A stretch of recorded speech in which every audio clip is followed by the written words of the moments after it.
테슬라 시그널입니다. 오스팀에서 페달과 스티어링 휠이 없는 첫 생산형 사이버캡이 엔지니어링 테스트에 들어갔습니다. 공개가 아니라 실제 개발 속도를 보여준 신호인지 바로 보겠습니다. 그 테스트 뒤에 시장이 다시 새는 숫자는 350만 대입니다. 오늘의 체크포인트, 사이버캡, 유럽 FSD 승인, 그리고 테슬라 분기 인도량 보고서입니다. 오프닝의 그 장르는 콘셉트 재탕이 아니었습니다. 미국 1차 보도에 따르면 오스틴에서 페달과 스티어링 휠이 없는 첫 생산형 사이버캡이 엔지니어링 테스트 주행을 시작했습니다. 표현을 정확히 봐야 합니다. 전면 상용 운행 개시가 아니라 개발 단계의 시험 주행이었고, 공개된 차가 실제 생산 사양으로 옮겨가는지 확인하는 절차에 가까웠습니다. 그래서 오늘 이 신호는 출시보다 테슬라가 전용 무인차를 얼마나 현실화했나를 읽는 재료입니다. 그 개발 단계라는 단서가 오히려 쟁점을 또렷하게 만듭니다. 사람 조작부를 남겨둔 기존 차량 시험과 달리 이번 보도는 처음부터 페달과 핸들을 뺀 전용 차체를 가리켰습니다. 쉽게 말해 세단의 기능을 얻는 그림이 아니라 로보택시용 그릇을 따로 만들었다는 뜻으로 읽힙니다. 같은 주간에 구형 자율주행 칩, 하드웨어 3차량으로 FSD V14 라이트 배포가 확인된 뒤 이 뉴스가 붙으면서 시장 일부는 기존 차량 재활용과 전용 무인차 설계를 한 화면에 놓고 보기 시작했습니다.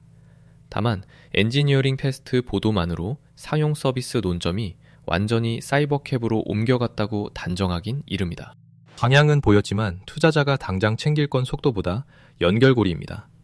이 시험이 공장 스케일과 규제 문서로 이어지지 않으면 주가 이야기로 오래 남기 어렵습니다.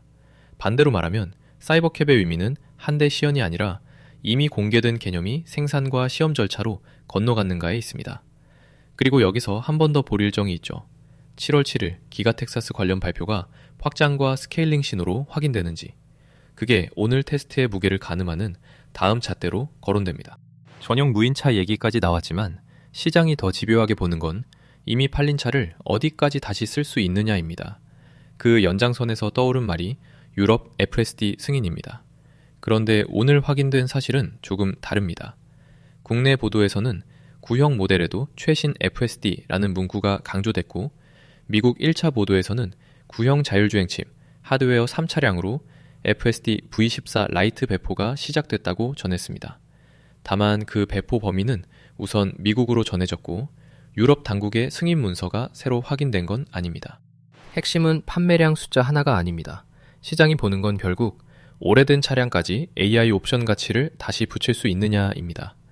6월 30일 보도에서는 오래된 차도 AI 차로 다시 읽히며 약 350만 대가 돈 되는 자산으로 보였다는 해석이 붙었습니다. 특히 유럽 승인이나 배포 확대가 확인되면 이 재평가의 범위는 미국 안에만 머물지 않을 가능성이 있습니다. 다만 하드웨어 3용 FSD V14 라이트 배포가 실제 유료 전환이나 마진, 규제 승인으로 곧장 이어진다고 보기는 아직 어렵습니다. 그래서 이 항목은 헤드라인보다 확인 순서가 더 중요합니다. 첫째, 유럽 승인이라는 말이 어느 나라 당국의 어떤 문서로 뒷받침되는지. 둘째, 미국 밖 실제 배포가 확인되는지. 셋째, 구형 차량 업그레이드가 보상 판매나 소프트웨어 판매로 어떻게 묶이는지입니다. 이 세 가지가 빠지면 오래된 차도 다시 돈이 된다는 이야기는 멋있어도 숫자로 검증되지 않습니다. 반대로 문서와 지역, 판매 방식이 하나씩 붙으면 유럽 이슈는 단순 해외 뉴스가 아니라 테슬라의 기존 차량 가치 재평가 문제로 바뀝니다. 그 기존 차량 가치가 말뿐인지 숫자로 번지는지 바로 확인할 자리가 2분기 인도량 보고서입니다. 국내 보도에 따르면 발표를 앞두고 낙관론이 붙었고 잭스 기준 증권가 평균 예상치는 약 40만 2천 대로 거론됐습니다. 여기서 포인트는 단순 대수만이 아니었습니다. 같은 보도들은 최신 FSD 업데이트를 함께 언급하면서 이번 숫자 이벤트를 판매량과 소프트웨어 기대가 겹친 장면으로 읽었습니다. 아직 실적 발표 전이니 확정 숫자가 아니라 시장의 대기 화면이라고 보는 편이 정확합니다. 이번 2분기 해석은 인도량 숫자만으로 끝나지 않습니다.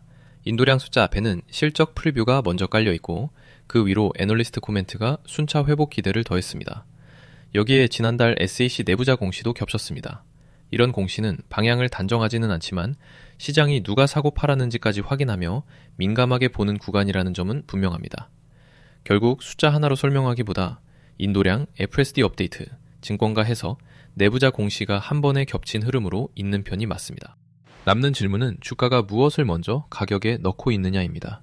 장중 차트를 짧게 보면 시장은 인도량 대기만 본 게 아니라 실행 신호도 같이 봤습니다. 유럽에선 스피에와 테슬라의 배터리 저장 협업 보도가 나왔고 미국 밖에서는 첫 500kW급 슈퍼차저 배치가 전해졌습니다. 벤투리 웰스 매니지먼트의 보유 확대 같은 수급 신호도 있었습니다. 여기에 스페이스X 발사 카운트다운과 스타링크 모바일 압박 뉴스까지 겹치면서 일부 투자자는 테슬라를 자동차 한 종목보다 넓은 AI 네트워크 묶음으로 읽었습니다. 다만 이런 신호들을 모두 2분기 실적으로 곧장 묻는 건 과한 해석입니다. 그 기대가 커질수록 같은 이유로 규제와 당국의 무게도 커집니다. 유럽 FSD 승인이라는 말이 강해 보여도 당국이 보는 건 홍보 문구가 아니라 책임 범위와 안전 입증입니다. 미국에서 하드웨어 수리용 FSD V14 라이트 배포가 시작됐다는 사실과 조향장치 없는 사이버캡 테스트가 보도된 사실은 분명합니다. 하지만 그 둘이 유럽의 실제 승인, 유료 전환, 서비스 확대를 자동으로 뜻하진 않습니다. 더구나 사고 조사나 인명사고 보도는 원인 확정 전 단계에선 더 조심해서 봐야 합니다. 규제는 기대를 꺾는 악재라기보다 지금 시장이 붙인 프리미엄을 어디까지 숫자로 인정할지 가르는 검표소에 가깝습니다. 오늘 확인된 새 흐름도 빠르게 짚어보겠습니다. 핵심은 AI 칩, 반도체를 중심으로 한 움직임과 솔라 태양광 관련 신호입니다. 아직은 보도, 관측 단계인 만큼 공식 발표가 확인되면 다음 회차에서 더 자세히 보겠습니다. 오늘의 한 줄은 이겁니다. 시장이 묻는 건 신차를 몇 대 더 팔았느냐보다 이미 깔린 차와 공장을 AI 자산으로 다시 쓸 수 있느냐입니다. 그래서 화려한 헤드라인보다 당국 문서, 실제 배포 범위, 그리고 7월 7일 기가 텍사스 신호가 더 중요해 보입니다. 잘못된 정보는 제보받습니다. 모든 내용은 진위 확인이 더 필요하니 참고 용도로만 봐주세요. 이 영상은 투자 권유가 아니라 정보 제공 목적입니다.